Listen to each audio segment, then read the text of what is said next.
A broken knight dies after losing everything to the Empire, but instead of staying dead, Logan wakes up before his family throws him away. Now every mistake becomes a weapon, and every person he once lost becomes someone he might still save. Spoiler warning for chapters 1 through 10. This is a Korean manhwa recap about Logan Macline, a red-haired noble with memories of a brutal future.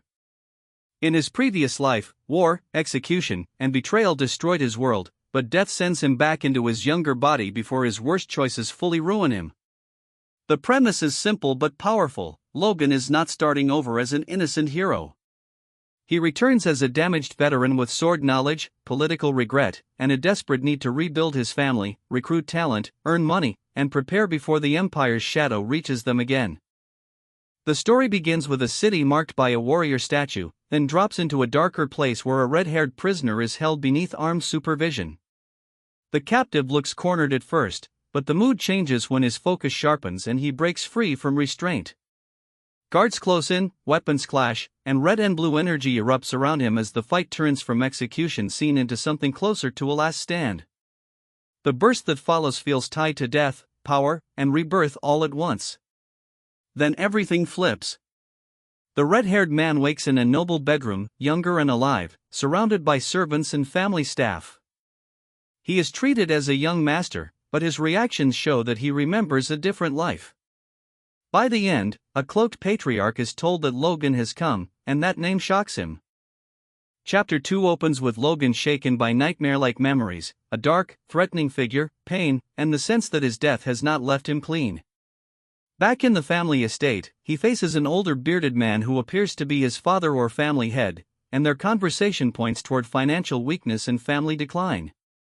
Instead of collapsing under that pressure, Logan begins acting like someone with a plan. He heads into the forest, chops wood, practices sword movements, and forces his body to follow knowledge his younger self should not yet possess. A hidden sword teaching and a time-space related energy are hinted as his golden power grows sharper. When armed men later mock or challenge him, Logan does not back away. He accepts the confrontation and crushes a man's hand with quiet confidence, proving this second chance has already changed him. Logan's next step is pain, because Chapter 3 throws him into brutal sparring where he is not automatically untouchable. He faces armored opponents, spear pressure, and fighters strong enough to knock him down. But the important thing is how he responds. Logan keeps getting up, studies timing, reads movement, and treats every hit like tuition paid to recover the warrior he used to be. The red slash sequence around the technique known as triple death suggests he is reconnecting with a lethal skill from his old path.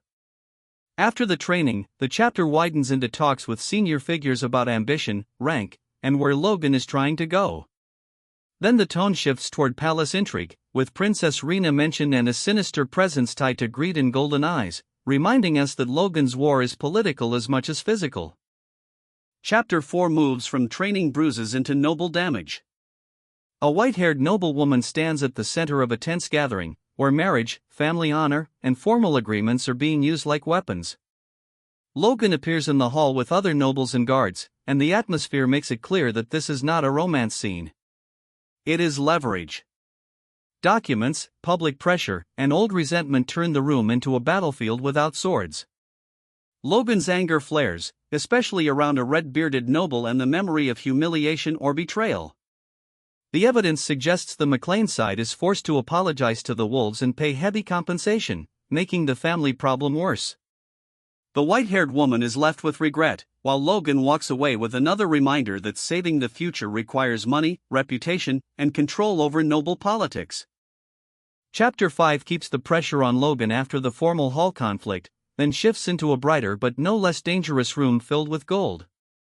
A heavy-set blonde visitor or creditor enters the picture, backed by the implication of rough associates and past threats. Instead of reacting like the reckless young noble people expect, Logan stays controlled. He uses negotiation, posture, and even a single coin like a blade, slowly reversing who has the advantage. The man who came in expecting weakness begins to look startled and cornered.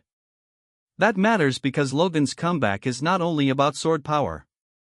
He needs resources, and he understands that money can build armies, buy time, and change alliances. By the end, Logan puts on armor and moves through the mansion with renewed purpose, as if his second life is shifting from reaction to execution. Chapter 6 introduces one of Logan's smartest angles: profit from knowledge the present world has not fully priced yet. The rare thing called Kalok is explained as nearly impossible to find because research revealed its value for mobility, causing the species or resource to disappear from common reach. Logan sees what others miss. If he can act before the market catches up, this could be worth millions or more. In a city or academy district, he approaches a gray-haired student with glasses, and their exchange becomes tense, awkward, and slightly comedic. Logan provokes him, tests him, and shows enough fiery power to make the student nervous. A white-haired witch-like woman also appears near a small shop or hut, adding mystery to the route Logan is taking. By the end, Kalok becomes more than trivia. It looks like startup capital for a future war. Chapter 7 starts around a table, where a black-haired young man with glasses speaks carefully while Logan listens, drinks, and answers with growing confidence. The scene feels like a recruitment pitch, a business argument, or both, because Logan is not simply collecting fighters. He is collecting useful minds. A pink-haired young man needles him from the side, and Logan's temper briefly shows when he is challenged or mocked.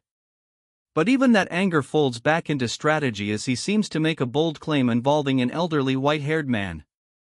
The setting then spills into a public street, with onlookers watching as Logan confronts or escorts the old man. The old man's alarm tells us Logan has crossed into dangerous territory, and when a dark-haired figure suddenly rushes in at high speed, the chapter ends by turning negotiation into an incoming clash. Chapter 8 opens with a violent memory or vision, blood, bodies, and a blue-haired fighter standing beneath a crimson, monstrous aura. That image reframes Logan's interest in the blue-haired youth. He is not only seeing a battered trainee. He may be seeing the future shape of a terrifying power. The chapter then moves to a bright training courtyard where Logan, in armor marked by a flame-like emblem, spars under the eyes of trainees and instructors. His control stands out as he pressures opponents and draws attention toward the blue-haired youth. The exchange escalates into aura flashes and a serious clash, but Logan remains calm afterward, speaking as if he wants to understand or protect something about this boy.